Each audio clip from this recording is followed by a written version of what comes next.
കാര്യം അവരുടെ പ്രൈവറ്റ് ഗുണ്ടകളുണ്ട് അവിടെ. ഒരു പോലീസ് ഉദ്യോഗസ്ഥനെ അവർ അതിനകത്തേക്ക് കയറ്റിവിടില്ല. നമ്മൾ ഒരു കാര്യത്തിന് വേണ്ടി ചെക്ക് ചെയ്യാൻ ചെന്നാൽ ഒരു സിനിമാ നടൻ്റെ കാരവനിൽ കയറുക എന്ന് പറഞ്ഞാൽ അസാധ്യമാണ്. എല്ലാ രംഗത്തിലും അവരുടെ അധികാരങ്ങളുണ്ട്. സെക്സിലേക്കല്ല പോകുന്നത്, റേപ്പിലേക്കാണ് പോകുന്നത്. അതൊരു നമ്മുടെ ഇവിടെ അവരെ നിയന്ത്രിക്കാനുള്ള ഒരു നിയമ സംവിധാനവും ഫലപ്രദമായിട്ട് വർക്ക് ചെയ്യുന്നില്ല.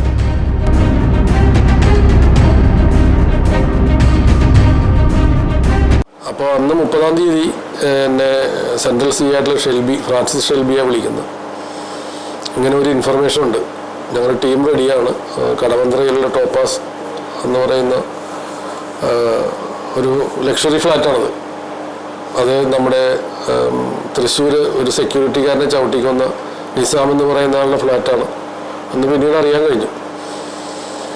അപ്പോൾ ഇദ്ദേഹത്തെ തൃശ്ശൂർ ചോദ്യം ചെയ്തപ്പോൾ കിട്ടിയ ഇൻഫർമേഷൻ പ്രകാരമാണ് ആ ഇൻഫർമേഷൻ പോലീസിന് ഇങ്ങോട്ട് മാറിയത്. അതിനനുബന്ധിച്ചാണ് റെയ്ഡ് നടത്തിയത്. അപ്പോൾ എൻ്റെ പാതിരയോട് അടുത്തുണ്ടാവും. ഞാൻ മഫ്റ്റിയിൽ എൻ്റെ കിറ്റുമായിട്ട് ഞാൻ അവിടെ ചെന്നപ്പോൾ അവിടെ പോലീസ് ടീമുണ്ട്. അങ്ങനെ ഞങ്ങളകത്ത് കയറിയപ്പോൾ ഷൈൻ ടോം ചാക്കയും 4 സ്ത്രീകളും ഉണ്ടായിരുന്നു. അപ്പോൾ അതിൽ നമുക്കറിയാം മയക്കുമരുന്ന് ഉപയോഗിക്കുന്നവരുടെ നമുക്ക് പ്രത്യക്ഷത്തിൽ ഇത് 4-5 പേരുണ്ട്. അതിൽ 3 സ്ത്രീകൾ ഈ ഷൈൻ ടോം ചാക്കയും ലഹരി ഉപയോഗിച്ചിട്ടുണ്ടെന്ന് നമുക്ക് മനസ്സിലായി. കാര്യം ഇവരുടെ കൃഷ്ണമണികൾ വലുതാവും ഇത് മയക്കുമരുന്ന് ഉപയോഗിച്ചാൽ. മാത്രമല്ല അവരുടെ സംസാരവും പെരുമാറ്റവും എല്ലാം അപ്പോൾ ഇത് മയക്കുമരുന്ന് ഉപയോഗിച്ചിട്ടുണ്ടെന്ന് നമുക്ക് ആദ്യത്തെ കാഴ്ചയിൽ ഒരു സ്ത്രീ മാത്രം ഉപയോഗിച്ചിട്ടില്ലായിരുന്നു. അങ്ങനെ നമ്മൾ അവരെ ചോദ്യം ചെയ്തു. അവർ പലതിനും കൃത്യമായ മറുപടി തന്നില്ല. അപ്പോൾ അതിലൊരു ബ്ലസ്സി എന്നും പറഞ്ഞൊരു സംവിധായികയാണെന്ന് തോന്നുന്നു. അവർ 1-2 പടങ്ങളിൽ അസിസ്റ്റൻറ്റ് ഡയറക്ടറായിട്ട് വർക്ക് ചെയ്തിട്ടുണ്ട്. പിന്നെ 2 മോഡലുകളാണുള്ളത്. പിന്നെ ഒരു സ്ത്രീ ദുബായിൽ ട്രാവൽ ഏജൻസി നടത്തുന്ന സ്ത്രീയാണ്. ഇവരൊക്കെ ഈ വീക്കെൻഡ് പാർട്ടിക്ക് പങ്കെടുക്കാൻ വേണ്ടി ഒത്തുകൂടിയതാണ്. അപ്പോൾ ചോദ്യം ചെയ്യലിൽ അവർ മിക്കവാറും ഒരു മാസത്തിലൊരു വീക്കെൻഡ് പാർട്ടി നടത്താറുണ്ട്. അതിന് മയക്കുമരുന്ന് ഉപയോഗിക്കാറുണ്ട് എന്ന് മനസ്സിലായി. അങ്ങനെ നടത്തിയ പരിശോധനയിലാണ് നമുക്ക് 7 ഗ്രാം കൊക്കൈൻ ഈ ബ്ലസ്സിയുടെ പക്കൽ നിന്ന് കിട്ടിയത്. അപ്പോൾ അന്ന് ഷൈൻ ടോം ചാക്കോ ഒരു 2 പടത്തിലൊക്കെ അഭിനയിച്ചിട്ടുള്ളൂ.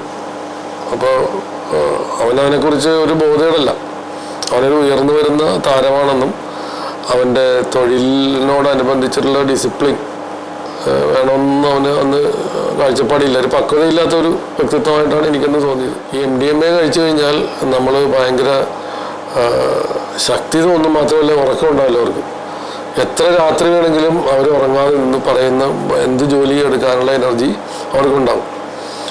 അപ്പോൾ ആ ഒരു എനർജി ഇത് ലൈംഗികതയ്ക്ക് ഉപയോഗിക്കാം.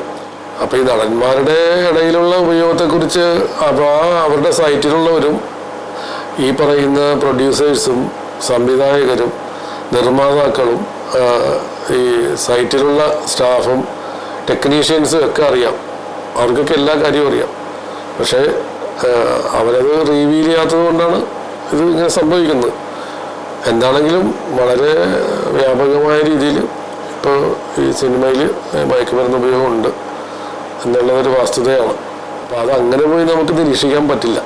പക്ഷേ അങ്ങനെ നിരീക്ഷിച്ചാൽ തന്നെ നമുക്ക് അവിടെ ഒരാളെ ചെക്ക് ചെയ്യാമെന്ന് അവർ സമ്മതിക്കില്ല. കാര്യം അവരുടെ പ്രൈവറ്റ് ഗുണ്ടകളുണ്ട് അവിടെ. ഒരു പോലീസ് ഉദ്യോഗസ്ഥനെ അവർ അതിനകത്തേക്ക് കയറ്റിവിടില്ല. കാരവനിൽ കയറാനായിട്ട് പറ്റില്ല. നിരീക്ഷണത്തിന് അവർ സമ്മതിക്കില്ല. കാര്യം അവർക്കറിയാം.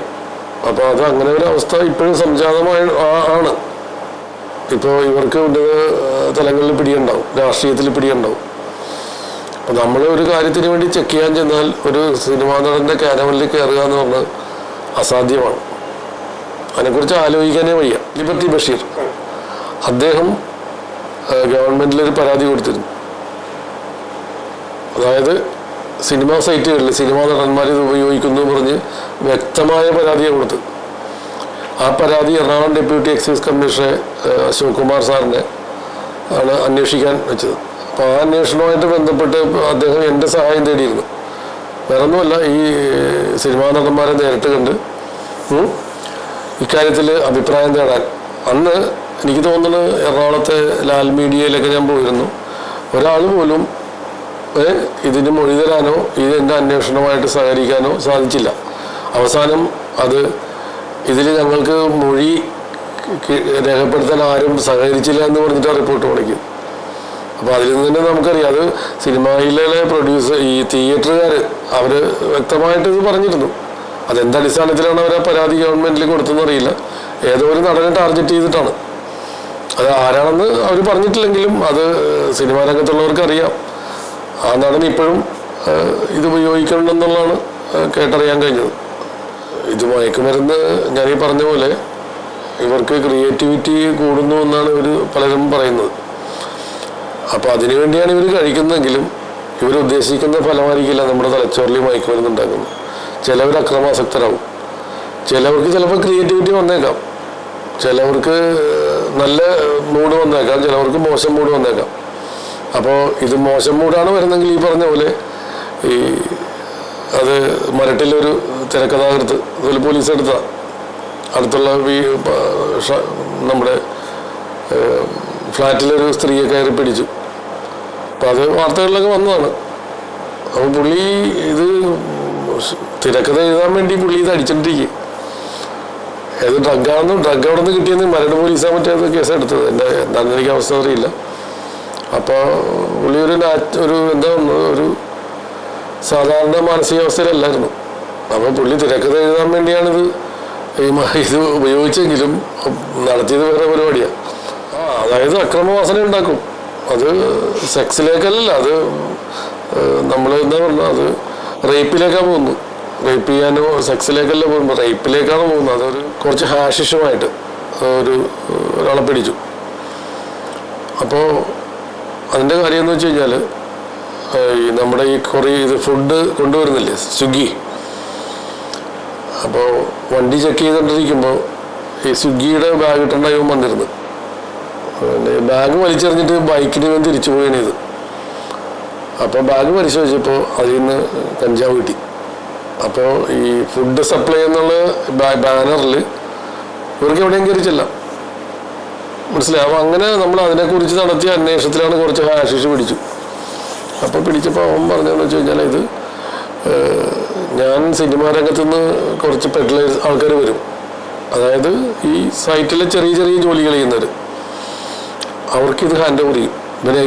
ഇവനറിയില്ല ഇതായത് നടനാണ് കൊടുക്കുന്നത്, മനസ്സിലായോ. അതൊരിക്കലും ആ നടന്മാർ ഉപയോഗിക്കുന്ന നടന്മാർക്ക് ഇടയ്ക്കൊരു ഏജന്റ് ഉണ്ടാവും. അത് ആ സൈറ്റിലുള്ള ഏതെങ്കിലും ഒരുത്തനായിരിക്കും. അവനെ അതിന് ചുമതലപ്പെടുത്തും. അവന് വേറെ പണിയൊന്നും ഉണ്ടാവില്ല. അവൻ്റെ പണിയെന്ന് വെച്ച് കഴിഞ്ഞാൽ ഇതുവന് കാരവനിൽ സാധനം എത്തിക്കും സിനിമ. അപ്പോൾ മെയിൻ നടനാകാൻ ചിലപ്പോൾ. അപ്പോൾ അവൻ ഡ്രഗ് വിൽപ്പനക്കാരനെ ഇത് വാങ്ങി നടനെ ഏൽപ്പിക്കും. അപ്പം നടനും ഈ ഡ്രഗ് സെയിൽ ചെയ്യാനും തമ്മിൽ ബന്ധമില്ല. ഈ സൈറ്റിലുള്ള പയ്യനാണിത് കൊണ്ടു കൊടുക്കുന്നത്. അതിനുവേണ്ടി ആൾക്കാരുണ്ട് അവിടെ. അവർ പിന്നീടാണ് പ്രൊഡക്ഷൻ കൺട്രോളർമാരൊക്കെ ആയിട്ടേക്ക് മാറുന്നത്.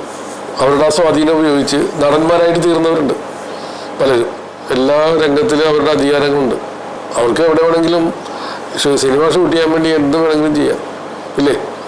ഇപ്പോൾ റോഡ് തടസ്സപ്പെടുത്തി ഒരാളുടെ വഴി തടസ്സപ്പെടുത്തി അവർക്ക് ഒരു പ്രശ്നമൊന്നുമില്ല. അവർ 2 പേരെ വെച്ച് നിർത്തിയിട്ട് ബലമായിട്ട് തടഞ്ഞു നിർത്തിയാണ് ഷൂട്ട് ചെയ്യുന്നത്. അപ്പോൾ അത് വേറെ ലോകത്തിൽ വേറെ ഒരിടത്തും അങ്ങനെ ഉണ്ടാവുമെന്ന് എനിക്ക് തോന്നുന്നില്ല. കാര്യം നമ്മുടെ ഇവിടെ അവരെ നിയന്ത്രിക്കാനുള്ള ഒരു നിയമ സംവിധാനവും ഫലപ്രദമായിട്ട് വർക്ക് ചെയ്യുന്നില്ല. അത് വരണം. ഇപ്പോൾ ഈ നമ്മുടെ ഹേമ കമ്മിറ്റിയിൽ ഇത്തരം കാര്യങ്ങൾ വന്ന സ്ഥിതിക്ക് നമ്മുടെ സിനിമാ രംഗത്തിനെ നവീകരിക്കാൻ പറ്റിയ ഒരു ചാൻസാണ് ഗവൺമെൻറ്.